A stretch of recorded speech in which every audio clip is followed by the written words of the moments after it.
स्त्रीणां शतानि शतशो जनयन्ति पुत्रान् नान्यासुतं त्वदुपमं जननी प्रसूता सर्वादिशो दधति भानि सहस्ररश्मिम् प्राच्येव दिग्जनयति स्फुरदांशुजालम्।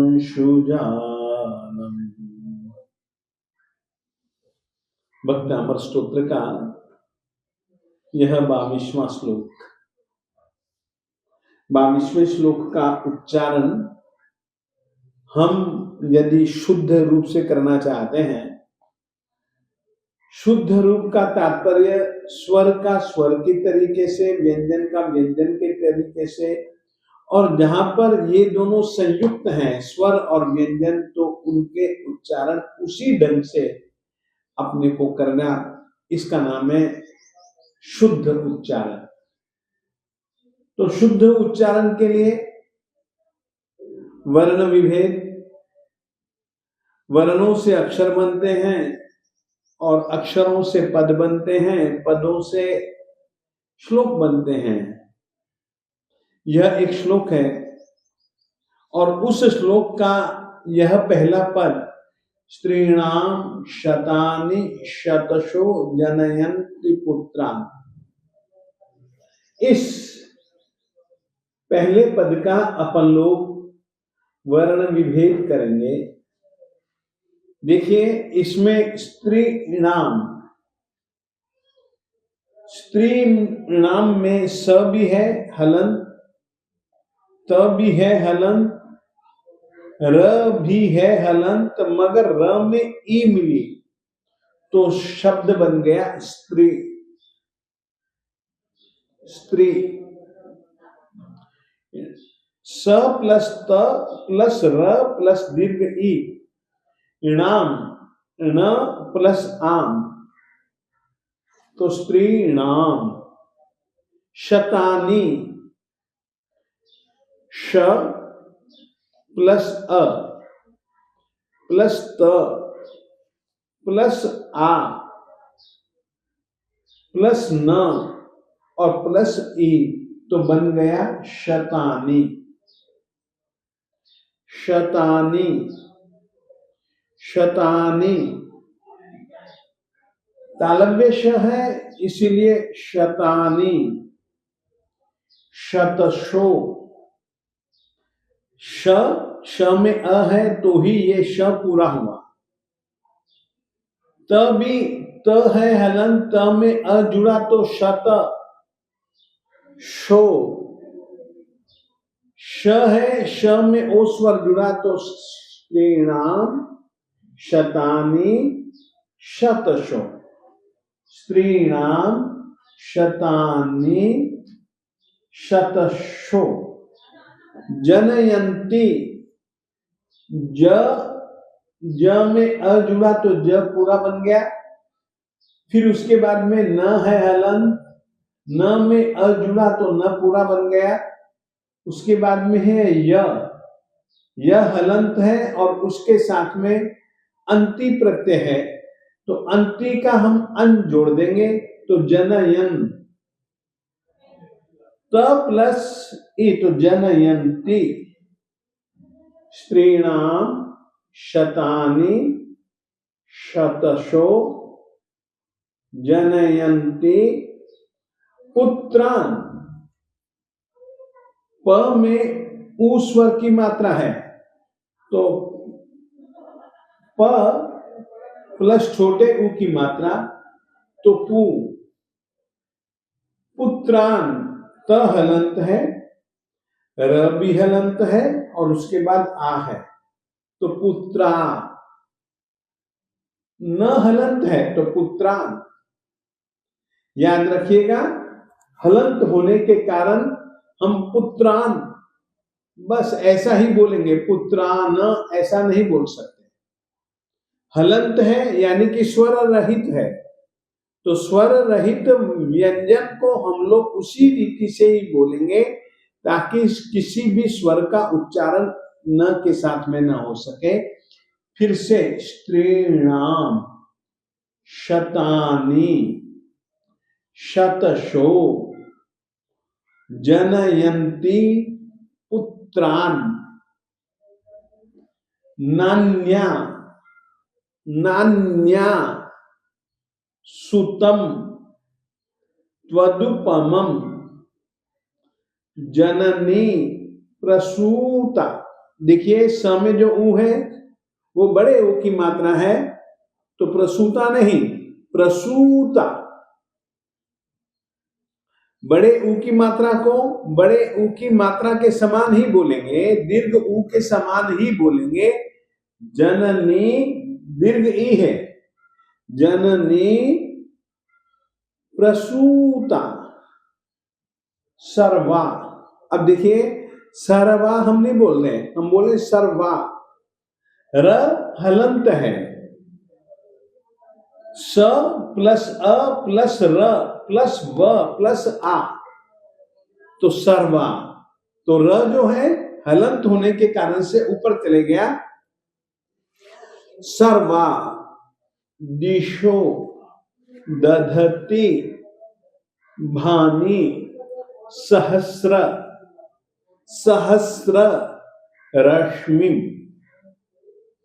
सहस्र रश्मि प्राच्येव प्राच्येव दिग् जनयति स्फुरदंशु जालम।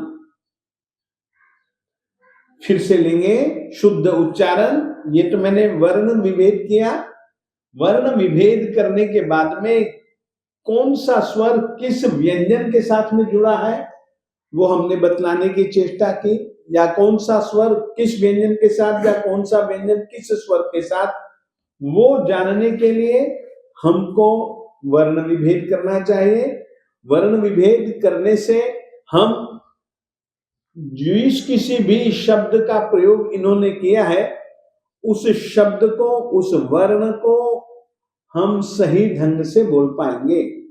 अतः फिर से सिखलाना चाहता हूं, स्त्रीणाम स्त्रीणाम, न नहीं है न है, स्त्रीणाम शतानि शतशो शतशो जनयन्ति पुत्रान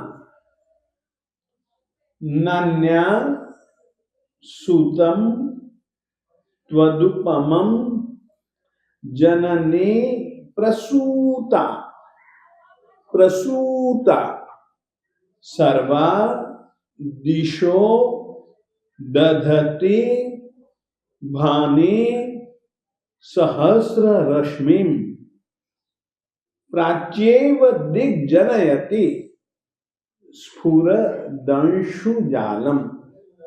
स्फुरदंशु जालम, द के ऊपर अनुस्वार है, दंशु जालम।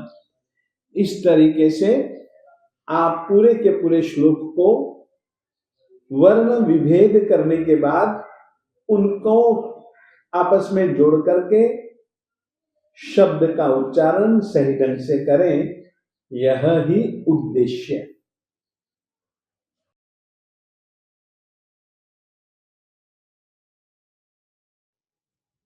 स्तुतिकार आचार्य श्री मानतुंग सुरेश्वर जी महाराज साहिब जी ने 21वें श्लोक तक तो तीर्थंकर परमात्मा की स्तुति की, तीर्थंकर परमात्मा के स्वरूप को भिन्न भिन्न उपमाओं से समझाने का प्रयास किया, परंतु इस 22वें श्लोक में उन्होंने तीर्थंकर भगवान श्री आदिनाथ स्वामी जी को नहीं बल्कि उनकी माता मरुदेवा माता को महत्व दिखलाया, मरुदेवी माता का महत्व दिखलाया। सचमुच में हाथी तो सैकड़ों होते हैं, हजारों होते हैं, परंतु हर किसी हाथी के गंडस्थल में मोती थोड़ी ना होते हैं। मोती तो किसी विरले ही हाथी के गंडस्थल में पैदा होते हैं, जो कि बहुत मदमस्त होता है। शैले शैलेन माणिक्यम, माना माणिक्य रत्न पहाड़ों में पैदा होता है। पहाड़ तो हजारों मिल जाएंगे तुमको, परंतु प्रत्येक पहाड़ में जैसे माणिक्य नहीं होता, माणिक्य को पैदा करने की विशिष्ट शक्ति किसी किसी विशिष्ट पहाड़ के पास। यहां पर स्तुतिकार महोदय भगवती मातेश्वरी श्री मरुदेवी माता के क्षमता योग्यता का परिचय देते हैं। अन्वय समझे। स्त्रीणाम शतानि शतशः पुत्रान जनयन्ति, अन्या जननी त्वदुपमं सूतम न प्रसूता, प्राच्येव देख स्फुरदंशु जालम जनयति, सर्वः दिशः भानि दधति। लड़के को जन्म देना स्त्री का काम है, और इस जगत में सैकड़ों हजारों लाखों करोड़ों स्त्रियां हैं। देवलोकों में पाई जाने वाली स्त्रियों के कभी कोई संतान नहीं पैदा होता। ये हमेशा एक नियम याद रखें। या तो त्रियंच स्त्रियां होती हैं, संगी असंगी, उनके संतान होते हैं, मनुष्यों के संतान होते हैं, वो भी समूर्छित मनुष्यों के संतान नहीं होते। स्त्रीवेद नाम का, स्त्रीवेद कर्म का जिसका उदय, वो ही स्त्री बन सकती है। पुरुष वेद कर्म का जिसका उदय, वो ही जीव पुरुष बन सकता है। नपुंसक वेद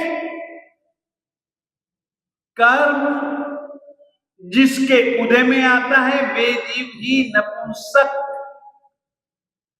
बनते हैं, बन सकते हैं। स्त्रीणाम शतानि शतशः पुत्रान जनयन्ति। इस श्लोक में सैकड़ों सैकड़ों हजारों लाखों करोड़ों स्त्रियां हैं, जो कि शतशः पुत्रान जनयन्ति, सैकड़ों हजारों लाखों की संख्या में पुत्रों को जन्म देती हैं। ऐसी स्त्रियां सैकड़ों हैं, हजारों हैं, लाखों हैं, परंतु हर एक स्त्री तीर्थंकर को जन्म नहीं दे सकती। कोई विरली ही वो स्त्री होती है जो कि तीर्थंकर जैसी आत्मा को जन्म देती है। याद रखिए, जैसे तीर्थंकर विशिष्ट आत्मा होता है, वैसे ही तीर्थंकर की मां भी विशिष्ट पुण्य की धनी होती है, साधना की धनी होती है, गुणों की धन्य होती है, गुणों की पात्र होती है।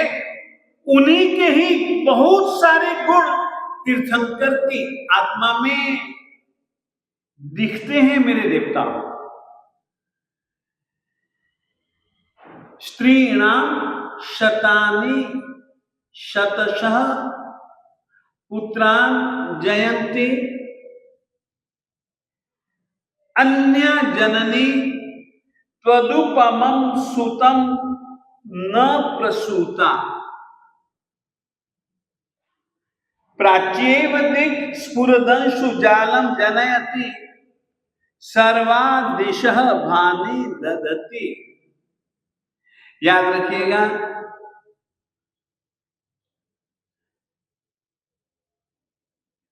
सूर्य का उदय पूर्व दिशा में ही होता है। पूर्व दिशा ही सूरज को स्फुरदंशु जालम, जिसमें हजारों हजारों हजारों हजारों किरणों का जाल फैल रहा है, ऐसे सूरज को जन्म प्राची एव जनयति, पूर्व दिशा ही ऐसे सूर्य को जन्म दे पाती है। बाकी की सभी दिशाएं, चाहे पश्चिम हो, चाहे उत्तर हो, चाहे दक्षिण हो, चाहे विदिशाएं हो, नैऋत्य, ईशान, वायव्य, आग्नेय इत्यादि विदिशाएं भी भले क्यों ना हो, वो केवल सितारों को, नक्षत्रों को धारण करती हैं, परंतु जन्म नहीं दे पाती। मरुदेवा माता का परम सौभाग्य है, जिसने उत्सर्पिणी काल के बाद अवसर्पिणी काल के भी पहला, दूसरा, तीसरा, आधे से ज्यादा, लगभग पौने जितना हमारा आरा तीसरा भी खत्म हो रहा था, ऐसे समय चौथे और तीसरे आरे की संधि बेला में मरुदेवा मां ने आदिनाथ स्वामी दादा को जन्म दिया। कल्प वृक्ष हमेशा पैदा नहीं होते, और कल्प वृक्ष हर एक धरती के कोने कोने पर जन्म नहीं लेते। उनके लिए धरती की क्षमता, अत्यंत क्षमता को धारण करने वाली धरती पर ही देव वृक्ष कहे जाने वाले कल्प वृक्ष पैदा होते हैं। और अमुक काल में ही ऐसे ही तीर्थंकर की आत्मा भी अमुक काल में ही जन्म धारण करती है। और वो कैसी होती है? जिस समय ही उसका जन्म होता है, तीनों लोकों में प्रकाश हो जाता है, सभी की सभी दिशाओं में शुभ शकुन प्रकट होते हैं, सभी ग्रह अंशों के हिसाब से बहुत अच्छी स्थिति में, राशियां भी बड़ी उत्तम, ग्रह भी उत्तम स्थिति में। ऐसी स्थिति में ही तो तीर्थंकर आत्मा का जन्म होता है, चयन होता है, दीक्षा और केवल ज्ञान की प्राप्ति होती है उनको। सोचिए, जिसके पांचों के पांचों कल्याणकों को मनाने के लिए तीनों लोकों से, पाताल लोक में से, ऊर्ध्व लोक में से, मध्य लोक में से, तीनों लोकों में रहने वाले देवी देवता, देव देवेंद्र इत्यादि महोत्सव मनाते हैं।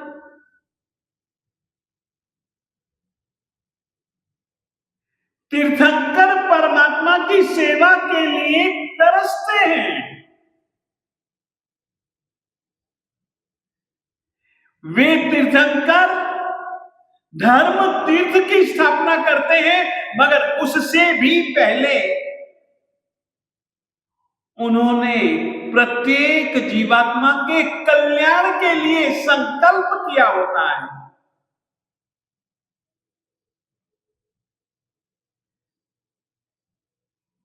परम प्रकृष्ट कोटि के पुण्य का नाम है तीर्थंकर नाम कर्म।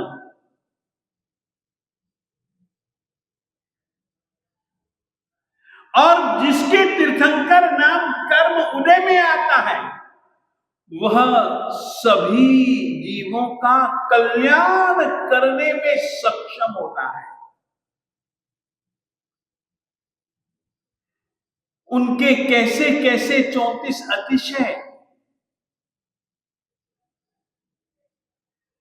4 अतिशय जन्म से ही उनको प्राप्त होते हैं।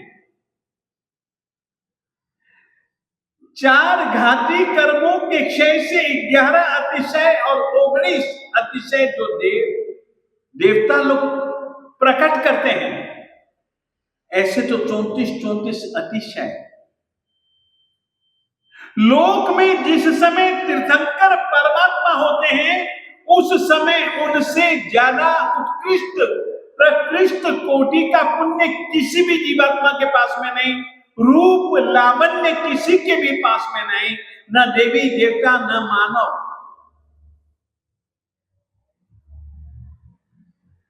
सोचिए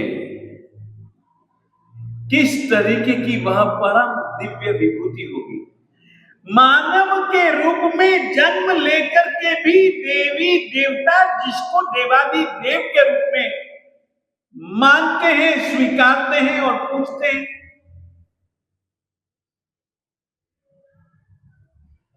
ऐसे तीर्थंकर की आत्मा को जन्म देने वाली मां को स्तुतिकार महोदय ने पूर्व दिशा कहा और तीर्थंकर की आत्मा को सूर्य कहा। उस समय भी बहुत सारी स्त्रियां, महिलाएं होती हैं जो कि पुत्रों को जन्म देती हैं, परंतु उन सबको इन्होंने पता है कैसा कहा? सर्वादिशा भानी दधति। सूर्य को तो पूर्व दिशा ही पैदा करती है, बाकी सभी की सभी दिशाएं तो मात्र सितारों को टिमटिमाते सितारों को ही वे तो धारण कर सके, इतना ही पुण्य उन्होंने पाया, कमाया।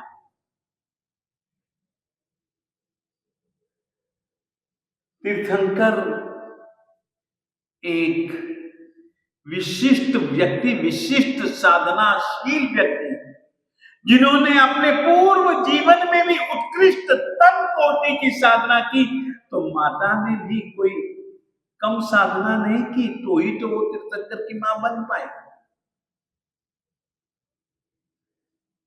ऐसी तीर्थंकर की माता मरुदेवा मां सचमुच में स्त्रियों में से सर्वश्रेष्ठ है। आप सोचिए, जिस समय परमात्मा को जन्म देती है, परमात्मा के साथ में ही उस समय की परंपरा के अनुसार युगल पैदा हुआ। श्री ऋषभ देव जी के साथ में उनकी बहन भी पैदा हुई, परंतु पुण्य पुण्य में अंतर समझो। सौधर्मेंद्र आता है, परमात्मा श्री ऋषभ देव स्वामी जी को लेकर के जाता है ऋषभदेव स्वामी जी के साथ में जन्मी कन्या की ओर वो देखता भी नहीं है। फिर से कहना चाहता हूं, एक साथ जन्म लेने से पुण्य किसी का एक जैसा नहीं हो सकता। सौधर्मेंद्र अपने कल्प के अनुसार जन्म के समय असंख्याता देवी देवताओं के साथ में 64 इंद्र आते हैं। उनमें से सौधर्मेंद्र, क्योंकि भरत क्षेत्र में जन्म लेने वाले तीर्थंकर आत्मा का जन्माभिषेक मनाने का अधिकार सौधर्मेंद्र को, दक्षिणार्ध भरत में वो आता है। आदिनाथ स्वामी जी के साथ मरुदेव्या माता ने एक कन्या को भी जन्म दिया, परंतु ये किस तरीके के पुण्य के धनी थे परमात्मा श्री आदिनाथ स्वामी जी। पुत्री साथ में जन्मी, परंतु इंद्र ने उसकी ओर देखा तक नहीं, और परमात्मा को लेकर के तो उसने प्रणाम किया, परंतु मां को कहता है, मां तुम तो एक सूरज को धारण करने वाली, अपने कुल के दीपक को धारण करने वाली हो मां, तुमको भी मेरा प्रणाम प्रणाम प्रणाम।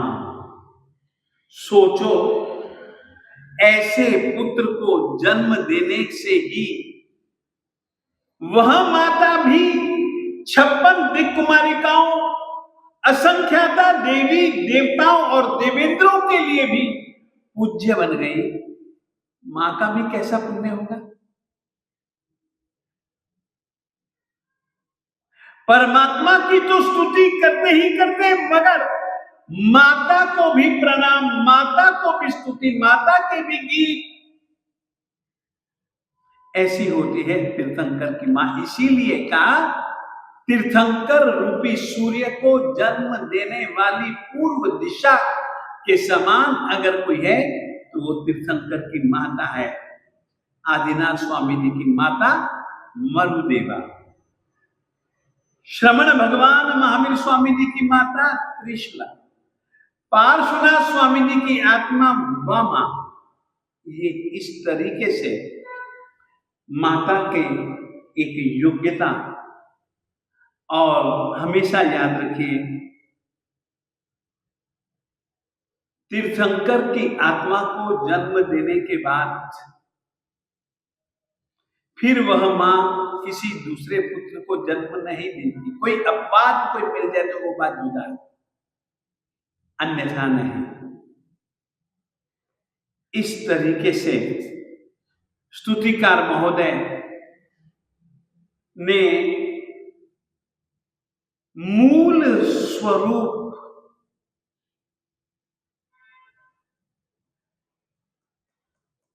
तीर्थंकर रूपी दिव्य वृक्ष को जन्म देने वाली मां धरती है, धरती मां के समान मरुदेवा मां है। सचमुच में धन्य धन्य है मां को, धन्य धन्य है आदिनाथ स्वामी जी को, जिन्होंने जन्म लेकर के जीवों के उद्धार के लिए, जीवों के कल्याण के लिए धर्म रूपी तीर्थ की सबसे पहले स्थापना की।